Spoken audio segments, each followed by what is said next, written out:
Gaur zera dugu, zuzentzailearen nazioarteko eguna, eta horretarako daukagu hemen Eizieko egoitzan Ane Garmendia Alberdi, gurekin elkarrizketa txikitxo bat izateko. Ane Garmendia itzultzailea da, ikus-entzunezkoetako itzultzailea egin zuzen, eta 2004an Jaume I Kastelloko Unibertsitatean ikasi zuen itzulpengintza eta interpretazioa, gero itzultzaile autonomo ibili zinen, ezta? Eta 2008-2009an Bartzelonako Unibertsitate Autonomoan ikus-entzunezko itzulpengintzako masterra egin zen. Gero okerrezpanago, zuzenean murgildu zinen ikus-entzunezkoen itzulpenean, eta gaur arte aritu zara. Eta egin zuzen 2008an, hau da, iaz, Atraek eman zizun sari bat, Mafka basoaren zaindaria lanagatik, eta saria egin zuzen da euskarazko bikoizketarako itzulpen eta egokitzapen onenaren saria, ezta? Horrexegatik iruditu zaigu pertsona ezin hobea gaurkoan ikus-entzunezkoen zuzenketa saritzeko gurekin batera, beraz, ongi etorri. Eskerrik asko. Oso ondo. Zuzenean hasiko gara galderekin. Gaurko eguna dela eta ikus-entzunezkoen itzultzaileen elkartetan, esaterako aipatu duguna Atraen, erabiltzen alda zuzentzailearen egun hau aldarrikapenerako eta halako gaiak mahai gaineratzeko? Atraen zehazki nik ez dute espreski egun hau ospatzen. Baina bai aldarrikatzen dutela zuzentzailearen lana beste ekitaldi batzuetan eta sarietan adibidez, sarietan espreski aipatzen dute zuzentzailearen lana, bai itzultzailearena eta bai zuzentzailearena zuzentzailerik badago. Orduan saritzen da horrelakoetan erabiltzen dute horrelako zuzentzailearen lana aldarrikatzeko. Eta esan dugu ikus-entzunezko itzulpena ikasi zenuela, masterra, eta badago figura hori bera, hau da, ikus-entzunezkoetan espezializatutako zuzentzailerik? Nik esango nuke ezetz, eta esango nuke gaur egun ikus-entzunezkoen edukiak zuzentzen dituzten asko itzultzaileak direla. Orduan, itzultzaile horiek batzutan egiten dute itzulpen lana, dagokiena, eta beste batzutan zuzenketa lana. Bietan aritzen dira orduan. Bai. Eta orduan, zer harreman izaten da itzultzailearen eta halakorik badago kasu horretan zuzentzailea aritzen den horren artean, nolakoa da harreman hori?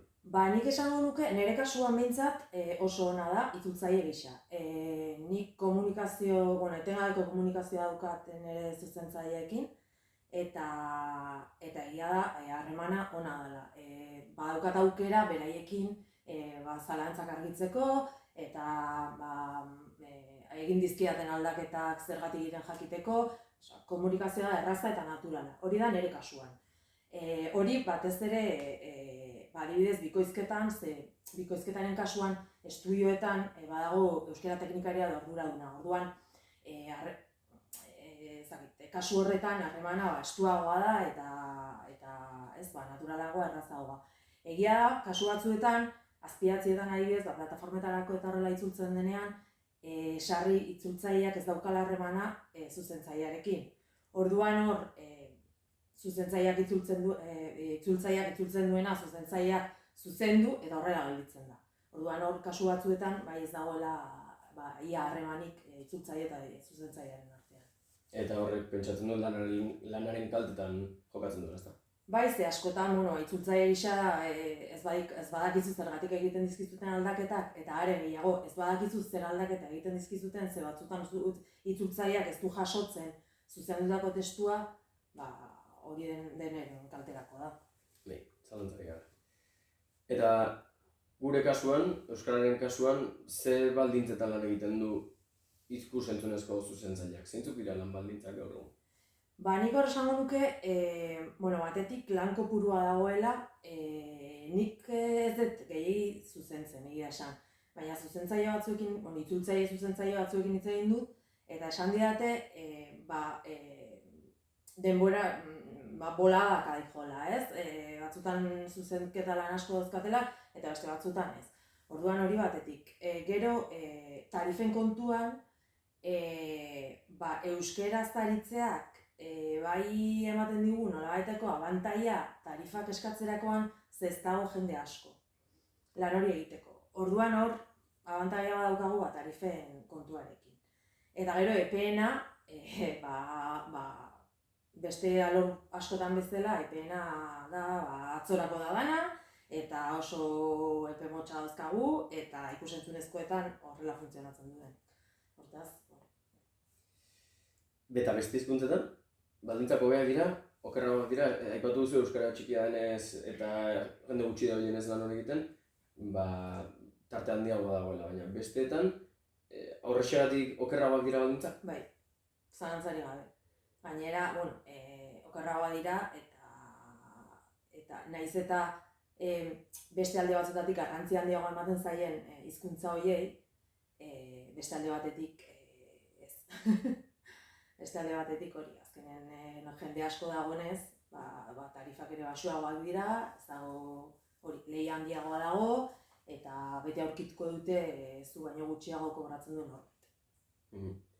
Eta beraz plataformek, gaur egun oso boladan dauden streaming plataforma guztiek eta esaten duzu beste hizkuntza handietan agian garrantzi gehiago ematen zaiola produktuaren kalitateari edo amaierako produktu horri, baina gutxiago ordaintzen dela. Beraz, esan daiteke serio hartzen dutela edo ez dutela serio hartzen zuzentzailearen lana olako plataformek? Bai, denetik dago. Plataforma batzuek bai baloratzen dute asko zuzentzailearen lana, eta tarifanak ordaintzen dituzte, eta beste batzuek orain arte eduki dituzte zuzentzaileak, baina kentzen ari dira. Eta beste batzuek zuzenan ez dagoete zuzentzailerik. Orduan, egoera okerrera doa zuzentzailearentzat kasu horietan. Hain zuzen, otsailean 31 eskutik blogean artikulua eta argitaratu zenuen honen inguruan ari zena, ezta?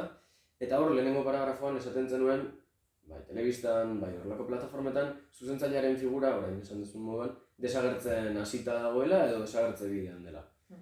Zein da horrek ekar dezakeen ondoriorik larriena edo zeintzuk dira ondorio nagusia? Batetik agerikoena da akatsak daudela batez ere azpidatzietan, ze zuzenean aterako litzateke itzultzaileak itzultzen duena pantaila. Bitartekorik gabe, ze teknikariak ez ditu zuzentzen, azpidatziak ez ditu berrikusten.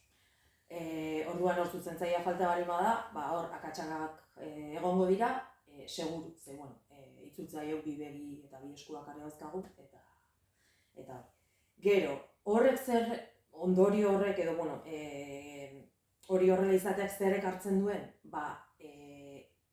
ikuslea ohitu egiten dela akatsak ikustera, eta onartu egiten dituela orduan. Ohitura, onartu egiten ditu, ohitu egiten da, eta azkenean ez da kexatuko, ez ditu akats horiek salatuko, ez da plataformarekin harremanetan jarriko, eta orduan plataformak ontzat joko du eduki hori, akats eta guzti. Uste duzu hori ere lotuta egon daitekeela gaur egungo kontsumo eredu bizkorrarekin, produktuak atera egiten diren, ez diren lehenagian euskarri fisikoarekin bazuen zera bat, ez? DVD bat zenuen lan bat ondo egina behar zuen lan horrek, baina gaur egun ikusten dugu eta aztu egiten dugu. Zuk uste lotua dagoela horrekin? Bai, erabat, ikusleak gaur egun nahi ditu telesail bateko alima ditu, ez dakit, 30 nahi ditu 30 atalak ikusi egun berean. Horti datoz maratoiak eta plataformak egite dituzten hauek. Orduan plataformek ere nahi dituzte itzuli edukiak egun batetik bestera. Eta horrek zer dakar, akatsak dakartza eta zuzentzailearen irudia kentzen badegu, are gehiago. Egongo da dena den plataformarik edo ekoizlerik edo dena delakorik garrantzi gehiago ematen dionik ez, beste batzu baina kontu hori. Bai, plataforma batzuk zaintzen dute itzultzailearen lana, zuzentzailearen lana, eta baloratzen dute hor atzean dagoena. Azkenean, kalitatea axola zaie, eta ulertzen dute zuzentzailea dela itzulpen prozesu guztiaren beste katebegi bat, funtsezkoa. Eta, ez dut hori izan nahi, baina plataforma publikoek ematen diote garrantzi gehiago pribatuek baino? Hor ez dakit ze erantzun, ze hor askotan, ez dakit hor diru publikoa, nik uste dut hor egin beharko genukela kanpoko plataformen eta hemengo plataformen zea bat, ez dakit desberdintze bat. Ze kanpoko plataformentzat bai iruditzen zaidala tramite hutsa. Euskaraz egin behar da eta kitxo, kuota batzu daudelako, batzuei beraiei atera zaie, plataforma pribatu batzuei beraiei atera zaie edukiak euskaratzea. Baina beste batzuentzat tramite hutsa da. Eta hemen esango nuke garrantzi handiago ematen zaiola, baina era berean joera da azkar egin behar da, itzultzaileak egin dezala, itzultzaileak zuzendu dezala, askotan sartzen da hor zuzentzailearen lana itzultzailearen lanaren barruan. Orduan hemen ere nik uste dut ohitzen ari gehala akatsak edo ikustera eta barneratu egiten ditugula eta ohitzen ari gala, eta ohiturak onarpena dakar azken finean. Bai, pentsatzen dut zuzentze lana itzultzaileari egozten zaionean ez zaiola gehiago ordaintzen. Ez zaio gehiago ordaintzen. Bere lanaren zati bat balitz bezala hartzen da.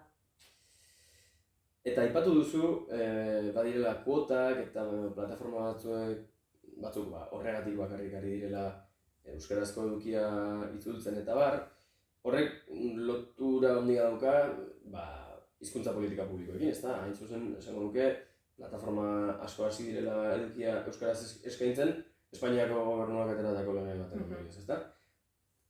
Kuota horiek eta hizkuntza politika horiek izan dezakete benetako eragin positibo bat edukia itzultzen eta eduki kalitatezkoa eskaintzen euskal ikusleari? Nik esango nuke zalantzarik gabe baietz. Hizkuntza politikak, azken finean hizkuntza batek biziraun dezan garrantzitsuena da, ez? Hizkuntza politika sendo bat edukitzea hizkuntza biziraun dezan, eta euskara bezalako hizkuntza bat oraindik galtzorian dagoena, kasu horretan asko zailago. Orduan, erakunde publikoen aldetik beharrezkoa da hori hizkuntza politikak zorroztea eta benetan plataformei eta telebistei eta euskaraz emititzen edo emititzen ez duten nahi eskatzea emisio kuotak betetzeko eta hemen ematen diren ez dakit, portzentaje bat behintzat euskaraz izateko eta euskararen kalitatea ona izateko. Orduan hor, zorroztu beharko liratekeela pixka bat hizkuntza politikak horretan. Beraz, ez bakarrik euskarazko emisio kantitate horren kuotak, baizik eta kalitate kuotak ere agian ezarri beharko gintuz, ezta? Bai, zalantzarik gabe. Eta hor sartzen da zuzentzailearen lana. Noski. Ondo, eta amaitzeko, zu uste horrelako egunetan egin daiteken aldarrikapen txikiak edo beste eremu batzuetan agian egin ditzakegun aldarrikapen handiagoek gai hau mahai gaineratzeak eta erakusteak beharrezkoa dela eduki hau guztia euskaraz ere izatea eta are gehiago kalitatezkoa izatea eta beraz zuzentzailearen lana zainen beharrezkoa den aldarrikatzeak eragin dezake zure ustez aldaketa bat merezi du eta egin behar da presio non edo non? Bai, nik hor aipatuko nituzke hiru eragile edo, batetik erakunde publikoak, pentsatzen dut, nire ustez dira indar gehien egin dezaketenak, hor, hori, esan duzun bezala hizkuntza politiken bidez, edo, dena delakoa, beraiek dituzten gaitasunen bidez, ez? Eta gero daude elkarteak, EIZIE eta TRAE bezalakoak, jarraitu behar dutena indarra egiten, aldarrikatzen, zuzentzailearen lana, eta orain arte egin den bezala, eta hemendik aurrera ere ez. Itzultzailearen aldarrikatzen dugu, baina zuzentzailearen lana ikusezinagoa da, orduan nik uste hor bultzadatxo bat eman behar zaiola. Eta bestalde, hirugarren eragile izango lirateke ikusleak. Eta ikusleek zer egin dezakete, akatsak eta kalitatearekin zerikusia duten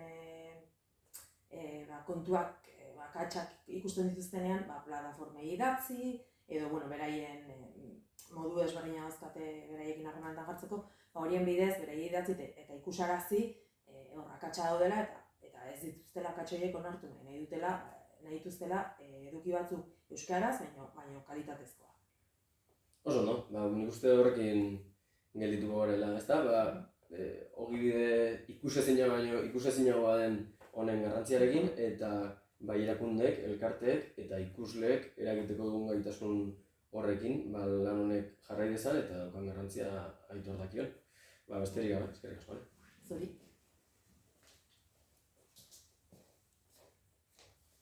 Bueno, eta ze uste zen duten, ez nuela galderarik egingo adimen artifizialaren inguruan, besterik ez da gure hautan gaur egun. Ez noski. Galdera, azkeneko galdera, honen inguruan. Zer eragin izaten ari da, adimen artifiziala, sartu da, badakigu, hainbat eduki itzuli dela adimen artifizialaren bitartez, eskaini dela, emititu dela horrela ukitu eragin gabe, dakigunez. Zer eragin izan dezake horrek bai itzultzailearen, baina bereziki zuzentzailearen ogibidea. Ikusentzunezkoen horreta. Hor gertatuko da, gertatzen ari da gauza bitxi bat, ezain bitxia, guri arrotzatzaiguna, itzultzailea bihurtzen ari da pixka bat zuzentzaile. Orduan, zuzentzaile, posteditatzaile, ez dakit nola deitu, baina, itzulpena makina batek egiten duenean, itzultzailea izango bihurtzen da itzulpena, makinak egindako itzulpena zuzentzen duena, edo, horrelako zerbait. Orduan, esan diteke zuzentzailearen lana ez dela zuzentzailearen lana ez dela galduko, kakotxen artean ez dakigu, baina hori, horrek ekarriko du itzultzailearena bai, hori, itzultzaileak egingo du zuzentzailearen lana. Baina apur bat zerbait dituta, ezta? Azken finean giza sormenetik pasa ezten eta makina batik itzuli duen zerbait, azkenean ez da akatsak zuzentzeu dutza izango. Horregatik esan dut zuzendu hor kakotxen artean, ze berez zuri zuzenketa bat aginduko dizute, baina zuk askotan egin beharko dezuna da itzulpen bat goitik behera. Hori horrela da. Makina batek itzulitako zerbait itzuli badeztu inoiz, badakizu askotan egin behar dezula itzulpena utxetik guztiz. Orain honekin utziko dugu, adimen artifizialak utziko digun etorkizun ziur gabe honekin, eta bestera orain bai.